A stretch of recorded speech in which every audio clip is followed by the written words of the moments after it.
Sinalubong ni North Korea Foreign Minister Cho Son-hui ang Russian counterpart na si Sergey Lavrov araw ng Miyerkules sa Pyongyang. Kasama rin sa mga sumalubong ang ilang North Koreans na may hawak na bulaklak at mga watawat ng dalawang bansa. Sa isang ginanap na pagtitipon, lubos na pinasalamatan ni Minister Lavrov ang matibay na suporta ng Democratic People's Republic of Korea o DPRK kontra Ukraine. Nagpahayag din ito ng pakikiisa kay North Korean leader Kim Jong-un.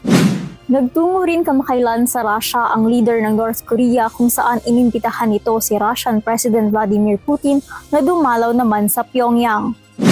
Ayon pa kay Lavrov, ang kanyang pagtungo sa DPRK ay napakahalagang pagkakataon upang mapag-usapan at pag-aralan ng dalawang bansa ang mga napagkasunduan ng mga pinuno sa naging pagbisita ni Kim sa Moscow. Posible rin na bigyang impormasyon ni Lavrov ang DPRK tungkol sa pagbisita ni President Putin sa China. Samantala, nababahala ang Estados Unidos at South Korea sa lumalakas na relasyon ng DPRK at Russia. Pinaratangan ng US ang North Korea na nagpadala umano kamakailan ng shipment ng mga armas sa Russia. Subalit pinabolaanan ni Kremlin spokesperson Dmitry Peskov ang paratang at sinabing wala itong basehan. Sa kabilang banda, pinaiigting din ng Estados Unidos at South Korea kasama ang Japan ang pagsasagawa ng military drills bilang paghahanda laban sa banta ng DPRK. Azel Kaisip, UNTV News and Rescue.